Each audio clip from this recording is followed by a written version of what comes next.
Hello guys, welcome back to SportsCorner GH. My name is Adam. No long intro, quickly let's jump into it before they do light off. Now I want to begin with Tariq Lamptey. Yesterday he was rated 7.5 and scored a goal for Brighton and Hove Albion, who played in the EFL Cup against Liverpool. Even though in that game, Brighton and Hove Albion did not win, they lost by 3-2 to Liverpool.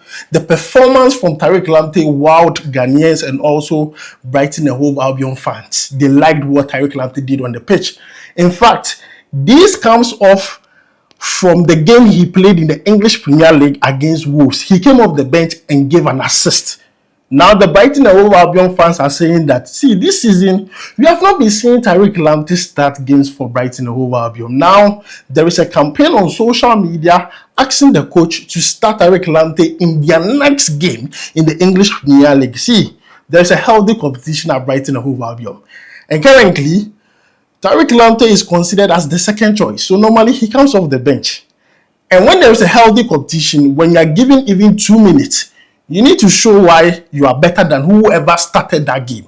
And that is what Tariq Lamptey is doing. And these assists and goals are giving him the confidence that, see, I can fight for that position. I'm going to fight for it. And he's making use of every single minute he's been given in the Brighton and Hove Albion setup. It's just rather unfortunate that yesterday they tried their best to do a comeback. It just didn't work. So now they're out of the EFL Cup. But then Tariq Lamptey, he was rated 7.5, which in my own opinion is excellent. His last 2 games for Brighton and Hove Albion, he gave an assist against Wolves and scored against Liverpool yesterday. Hoping that the next game he could earn a spot in the starting 11 for Brighton and Hove Albion, or probably, continue the good form he's on right now. Because in the next game, if he ends up scoring a goal or giving an assist again, then now see, it is simple. It's done. He's going to get that position. So, guys, that is the latest update concerning Tariq Lamptey. Now, moving away from Tariq Lamptey, let's talk about Thomas Partey. You see, Thomas Partey, yesterday, Arsenal played in the EFL Cup against Preston North End. Arsenal won that game by 3-0. We all thought Thomas Partey was not going to play because Arsenal needed to rotate the squad. Yes, he did not start the game, but then he was introduced into the game in the second half. And once again, Thomas Partey played as a right back. He came into the game and replaced Darren Timber. Now, this has got a lot of people talking. People are asking, is it that Mikel Merino has now taken over the position of Thomas Partey in the Arsenal setup when it comes to the midfield? Now, Arsenal are using Thomas Partey as a right back. That means Thomas Partey right now needs to fight for that right back position. Else, he will be a second option to Mikel Merino.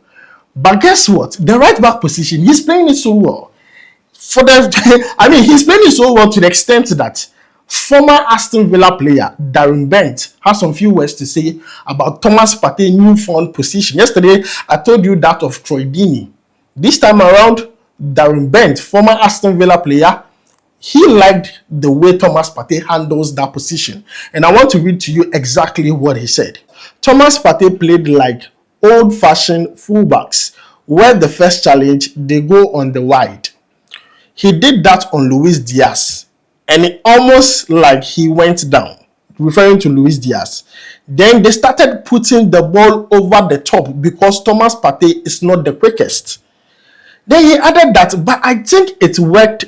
And that is why they took Luis Diaz off, because after a while, he just couldn't get better of Partey.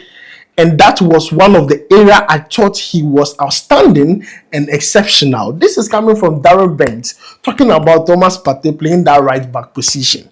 Playing it so well that right now he's earning praise from a lot of sport pundits who were former footballers. And this begs the question that Thomas Partey is playing so well for Arsenal. There's a campaign on social media that his contract extension should be done by now. Now, the question Ghanaians are asking is that Thomas Partey, international break is coming. Will you come home, Anna? That is what people are asking. Ubebe fee. Will you come home? People are asking Thomas Partey because looking at the games you are going to play against Angola, against Niger, it's not like it's even important. The AFCON, we are out. People are asking Thomas Partey, will you come home?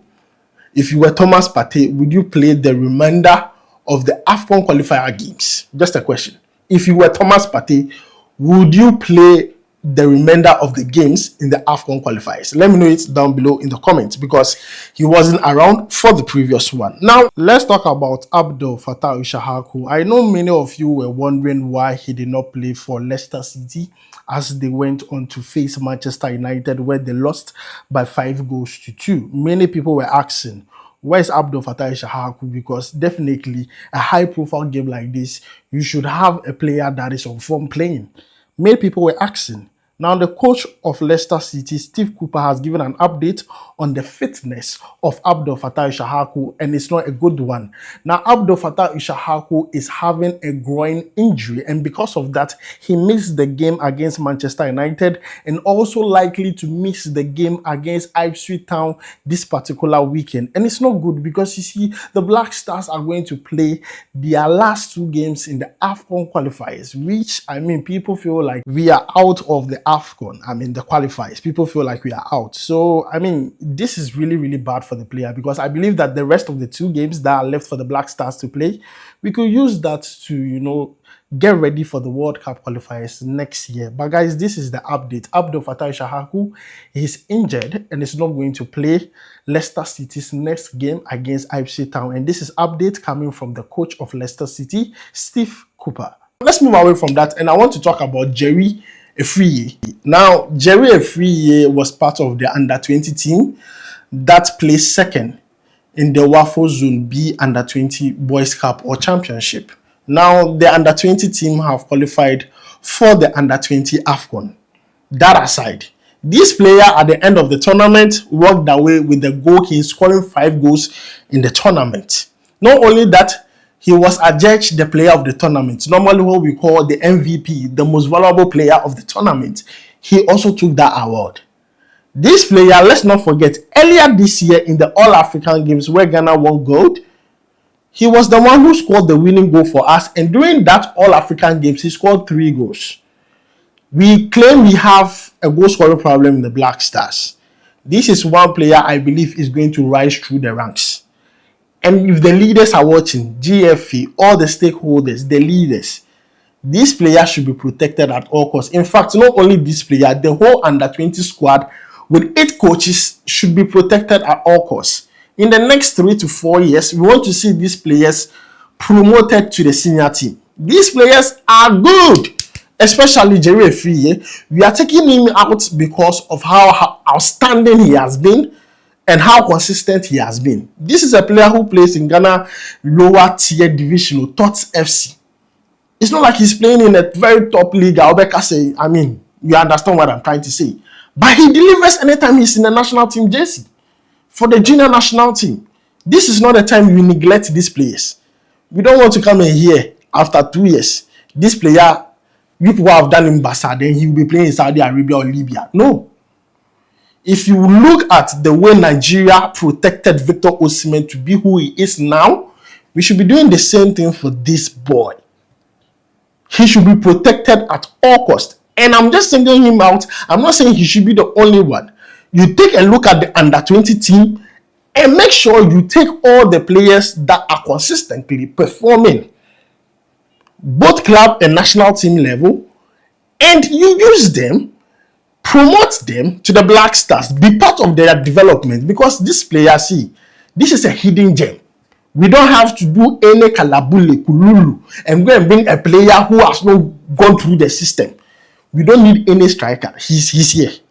Don't go and be looking for someone who was not even born in Ghana yet, does not know anything about Ghana, because the person is playing in a very big league outside. Then you go and for that player, no. Jerry Afriyie is doing so well. And I'm sure the campaign is on social media. People are talking about it. GFA should be part of this boy's development. It would be a shame if this boy does not grow and reach his potential. That means GFA has failed this boy. The football structures in this country has failed this boy. Journalists have failed this boy. I'm telling you, honestly, if collectively all stakeholders can help this team, this under-20 team, the players, especially this boy, reach the level they should, learn more when it comes to football discipline, because football is evolving, we are going to have a very good player on our hands in the next 2 to 3 to 4 years. This player would have been well prepared to take over the mantle from the likes of Inaki, Semenyo, or Brandon Thomas Asante. Because currently, we need someone to score like goals for us. This guy is doing it so easily with the under-20 team. So this is my peace of mind on the whole issue. Jerry Afriyie needs to be protected. The under-20 team, players need to be followed. We need to monitor them. We need to develop them. The coaches, Desmond Ofer, we need to groom them to also take over mantle in the Black Stars. Now let's move away from that and talk about Lawrence Ati-Zigi. According to reports, Lawrence Ati-Zigi is the 12th most valuable goalkeeper in Africa here. Yes, if you go to transfer market and check the value of Lawrence Ati-Zigi, he's been valued at 1.8 million euros. Now, on top of that list, we have goalkeepers like Unana, Yasin Bono. I mean, the goalkeepers are there. South Africa goalkeeper, Burkina Faso. But then Lawrence Ati-Zigi is the 12th most valuable player here in Africa. And guys, that is the latest update concerning Lawrence Ati-Zigi. Next, let's talk about Gideon Mensah. He was pranking his fellow teammate at AJ Oxlade. If you have not seen the video yet, let's check it out together.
So guys, you have seen the video, Gideon Mensah doing his own thing, you know, scaring his teammates and everything. We want him to scare opponents. Gideon Mensah, scare opponents. You are scaring your teammates. When you come and play for the Black Star, you wear Black Star GC, scare your opponent. That is what we want from you. Not you doing pranks. But then, I mean, this is just by the way.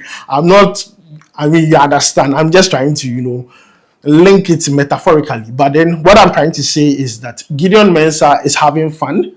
We hope that during the next international break, we see all of them here. They put in more spirit and show us something. You understand? Even though we are not going for the AFCON, at least they should use that as target practice for the World Cup qualifiers. And this is where I end today's video. My name is Adam. I'll make sure to see you in the next one. Charlie, we go vibe.